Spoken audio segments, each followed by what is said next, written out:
Surrey made their intentions clear at the start of the final morning, with Stephen Davis opening up with Rory Burns, who departed in the final morning's fifth over with 3 runs to his name, Graham Wagg doing it all by himself. Surrey began the day leading by 144 after Craig Macheda's remarkable innings on the previous evening had avoided a follow-on for the home team, and the plan was to build quickly on that lead for Surrey, with Davis back at the crease again with Kumar Sangakkara.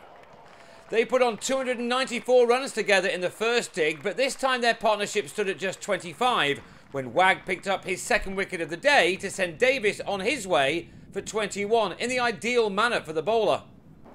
Sangakkara, a player with so much international one-day cricket under his belt, was the ideal man to get a move on, and he was soon doing that with shots like this. Macheda has had a match he will never forget, having already dismissed Kevin Pietersen on the first day and then helping himself to a match-altering maiden 100 on the penultimate one. He now sent Sangakkara on his way for a 27-ball 40, Dean Koska holding on. Pietersen was back in, but he was now overshadowed by Jason Roy, who went after the left-arm spin of Koska, another man who has plenty to be happy about from this contest. Roy was given licence to play his shots, and that he did. Pietersen was less fluent, but was on his way to securing his first 50 back in the LV County Championship. For him, it's all about weight of runs, of course, this summer, but he always has to be mindful of what his side requires from him in each match situation. This was all about rapid runs. Roy struck 29 of them before finding a diving wag off Koska with a total on 121 for 4 and the lead standing at 265 with 76 overs of the day left to play. Surrey were able to consistently score at around 6 runs per over, the plan to declare as soon as they could to see if their host would crumble under pressure later on. This has been such a good batting pitch throughout, though, that Gareth Batty could not afford to dangle any carrots, especially as his team have been ahead of this game since day one. I wonder how many times we will see this summer. The sight of Pietersen raising his bat for one reason or another. That's what he was able to do after this shot. He'd batted within himself to some extent, reaching his half-century off 66 balls, an innings containing just the 4 boundaries.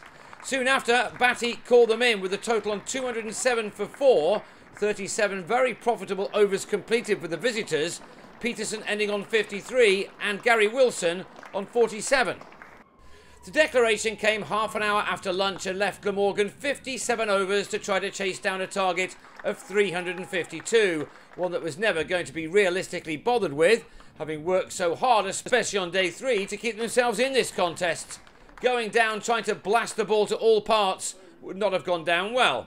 Instead, the remaining part of the match gave Jacques, Rudolph and James Kettleborough a prolonged outdoor net, and both openers made the most of their time at the crease as they batted through the 37 overs we had before both captains decided that enough was enough. Both men made 50s before the game was drawn, Rudolph ending on 52, his third 50-plus score from 4 knocks this season, while Kettleborough finished on exactly 50. So Pietersen's first game back in the Championship provided some wonderful moments, although many others made the headlines. There were smiles amongst the handshakes, the draw a fair result on a pitch which the batsmen certainly enjoyed. It was a slightly drab end to a match which provided some fantastic individual performances, Glamorgan ending on 116 without loss to take 9 points from the game to Surrey's 12. The Welshmen, with 2 high-scoring draws under their belts to date, next take on Derbyshire a week on Sunday, while Surrey head to the Oval this weekend to see if they can bring an end to Essex's run of 6 successive wins.